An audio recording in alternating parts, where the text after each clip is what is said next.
TDP నేత పట్టాభిరామ్ రాత్రంతా Gannavaram police స్టేషన్లోనే ఉన్నారు.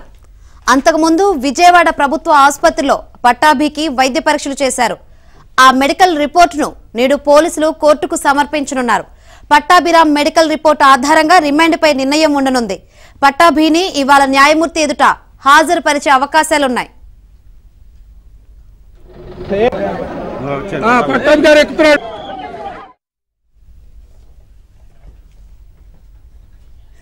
ఇక పట్టాభి రిమాండ్ కు సంబంధించి మరిన్ని వివరాలు మా ప్రతినిధి సత్యాన్ని అడిగి తెలుసుకుందాం. సత్య, శంకరి, నిన్న అర్ధరాత్రి వరకు కూడా పట్టాభిని రిమాండ్ కు విధించారా, లేకపోతే బెయిల్ ఇస్తారా, లేకపోతే ఆ రిమాండ్ నిరాకరిస్తారా అనేది చాలా ఉత్కంఠగా కొనసాగింది. అయితే రాత్రి సమయంలో చివరకు అతనికి 14 రోజుల రిమాండ్ మిగిలిన 13 మంది నిందితులతో కలిపి ఇస్తూ న్యాయమూర్తి చెప్పడం జరిగింది. దీంతో పట్టాభి అదే సమయంలో తనపైన 3rd డిగ్రీ ప్రయోగించారని చెప్పడంతో హాస్పిటల్కి తీసుకెళ్లి దానికి సంబంధించిన వైద్య పరీక్షలు చేసి ఆ రిపోర్ట్ కూడా తనకు అందజేయాలని చెప్పడంతో విజయవాడ ప్రభుత్వ ఆసుపత్రికి తీసుకెళ్లి అర్ధరాత్రి 12:30 గంటల సమయంలో తిరిగి కోర్టుకు తీసుకెళ్లడం జరిగింది. అయితే న్యాయమూర్తి అప్పటికే వెళ్లిపోవడంతో ఆ న్యాయమూర్తి నివాసానికి తీసుకువెళ్లి రిపోర్ట్ చూపించిన తర్వాత రిమాండ్ కు గన్నవరం సబ్ జైలుకు తరలించడం జరిగింది. అయితే పట్టాభి పైన హత్యాయత్నం కేసుతో పాటు పలు ఇతర సెక్షన్ల కింద కేసులు నమోదు చేయడం జరిగింది.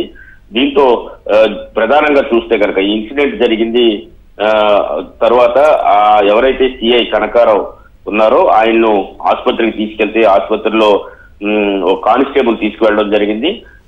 గన్నవరం టీడీపీ ఆఫీస్ వద్ద జరిగిన స్టోన్ పెల్టింగ్ లో అంటే రాళ్ల దాడిలో అతను గాయపడినట్టుగా పేర్కొనడం జరిగింది. అయితే దీంట్లో డాక్టర్ క్లియర్ గా రాశారు, పేషెంట్ ఈస్ కాన్షియస్ లో ఉన్నారు when he was brought to the hospital అని రాయడం జరిగింది. అదే సమయంలో trauma sustained due to the stone pelting మూలంగా గాయమైందని కూడా రాయడం జరిగింది. అదేవిధంగా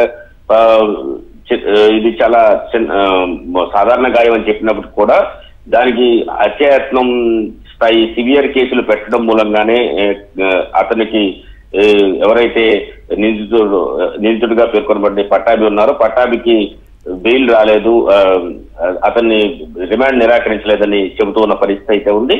దీంట్లో ప్రధానంగా మనం చూస్తే కనుక ఇన్సిడెంట్ చాలా చిన్నది, అయితే దీన్ని బ్లో అప్ చేసి చూపించారు అనే ఆరోపణ అయితే చేస్తున్న పరిస్థితి టీడీపీ వైపు నుంచి వినిపిస్తున్న పరిస్థితి. ఇందులో ఇన్సిడెంట్ టీడీపీ పార్టీ ఆఫీస్ వద్ద స్టోన్ పెల్టింగ్ తో మూలంగా జరిగిందని చెబుతున్నారు. అయితే నిజానికి పట్టాభి ఎప్పుడైతే పోలీస్ స్టేషన్ కి వెళ్లారో పోలీస్ స్టేషన్ లో ఫిర్యాదు చేయడానికి అంటే తన పార్టీ కార్యకర్త పార్టీ నాయకులు అయినటువంటి బొంతు చిన్న ఇంటి పైన వైసీపీ కార్యకర్తలు అదేవిధంగా వల్లభనేని వంశీ అనుచరులు దాడి చేశారని ఫిర్యాదు చేయడానికి తాను వెళ్ళినప్పుడు తిరిగి అప్పటికే టీడీపీ ఆఫీస్ కొంతమంది వైసీపీ వాళ్ళు చేరుకుంటున్నారు, పార్టీ ఆఫీస్ మీదకు వస్తున్నారనే సమాచారం పట్టాభికి వచ్చిన తర్వాత ఆయన కారులో బయలుదేరి రావడం జరిగింది. అదే గాంధీ బొమ్మ సెంటర్ వద్దకు చేరుకున్న తర్వాత అక్కడ ఆయన కారు దిగి నుంచున్నారు. అప్పటికే వైసీపీ వాళ్ళు వైసీపీకి సంబంధించిన కొంతమంది టీడీపీ ఆఫీస్కి వచ్చారని టీడీపీ నాయకులు అతనితో చెప్పడంతో తాము ఇక్కడే కూర్చొని నిరసన తెలియజేస్తామని చెప్పడంతో పోలీసులు అక్కడి నుంచి వెళ్ళిపోవాలని చెప్పారు. అయినప్పటికీ వెళ్లకుండా అక్కడే నుంచోవడంతో ఈలోగా వైసీపీకి చెందిన కొందరు ప్లాస్టిక్ బకెట్లు లాంటివి పట్టాభిపై విసిరే ప్రయత్నం చేశారు. అప్పుడు వెంటనే పోలీసులు అతన్ని అదుపులో తీసుకువెళ్ళిపోయారు. అయితే ఇన్సిడెంట్ మొత్తంలో చూస్తే కనుక పట్టాభి అంతవరకే అతని పాత్ర ఉంది. తరువాత పార్టీ ఆఫీసు పైన దాడి చేయడం, 2-3 కార్లను ఒక కారును దగ్ధం చేయడం, 3 కార్లను ధ్వంసం చేసిన ఏదైతే ఎమ్మెల్యే అనుచరులుగా చెప్తున్నటువంటి టీడీపీ సానుభూతి పనులు చెబుతూ ఉన్నారు. వాళ్ళందరూ కూడా అక్కడి నుంచి చెదరగొట్టి పోలీసులు పంపించేసిన తర్వాత టీడీపీకి సంబంధించినటువంటి కొంతమంది తమ పార్టీ ఆఫీస్ మీద దాడి చేస్తారన్న ఆందోళనతో వారంతా వచ్చి రోడ్డుపై బైఠాయించిన పరిస్థితి. రోడ్డుపైన బైఠాయించిన తర్వాత మరోవైపు రెండో వైపు వైసీపీని సంబంధించినటువంటి లేదా వంశీకి సంబంధించినటువంటి అనుచరులు ఆందోళన చేస్తూ ఉన్నారు. దీంతో అటువైపు నుంచి వారు పోలీసులు ఆపినప్పటికీ కూడా టీడీపీ శ్రేణుల వైపు దూసుకువచ్చారు. వచ్చిన సమయంలో ఈ స్టోన్ పెల్టింగ్ జరిగింది. అయితే ఈ స్టోన్ పెల్టింగ్ జరిగే సమయానికి నిజానికి పట్టాభి అక్కడ లేరు, అప్పటికే ఆయన్ను తీసుకువెళ్ళిపోవడం జరిగింది. అయితే ఆ స్థానంలో స్టోన్ పెల్టింగ్ జరిగిన ప్లేస్ లో మాత్రం పట్టాభి లేరు. అంతకు ముందే గాంధీబొమ్మ సెంటర్ వద్ద పట్టాభిని తీసుకువెళ్లారని చెబుతూ ఉన్నారు. అలాంటప్పుడు ఈ స్టోన్ పెల్టింగ్ లో గాయపడ్డ సిఐ కనకారావుకు పట్టాభికి మధ్య ఏంటి సంబంధం అనేది కూడా తేలాలని చెప్పి తెలుగుదేశం పార్టీ శ్రేణులు చెబుతున్న పరిస్థితి.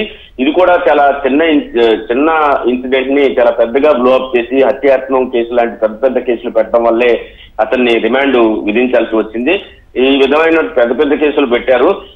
ఈ రోజు కూడా తెలుగుదేశం పార్టీ ఆఫీస్ పైన జరిగిన దాడికి సంబంధించి ఒక కేసు కూడా పోలీసులు పెట్టలేదనేసి తెలుగుదేశం పార్టీ నాయకులు అయితే ఆరోపిస్తున్నారు. టీడీపీ వాళ్ళ మీద అయితే పెద్ద పెద్ద కేసులు పెడుతున్నారు. వైసీపీకి సంబంధించి ఎవరైతే గొంతు చిన్న ఇంటిపై దాడి చేశారో వాళ్ళందరి మీద బెయిలబుల్ సెక్షన్స్ మీద కేసులు నమోదు చేయడం వల్ల టీడీపీని ఉద్దేశపూర్వకంగానే అధికార యంత్రాంగం అండతో ప్రభుత్వం కార్నర్ చేస్తుంది టీడీపీ శ్రేణులు అనేది ప్రధాన ఆరోపణ అయితే వినిపిస్తూ ఉన్న పరిస్థితి అయితే ఉంది. Right, thank you.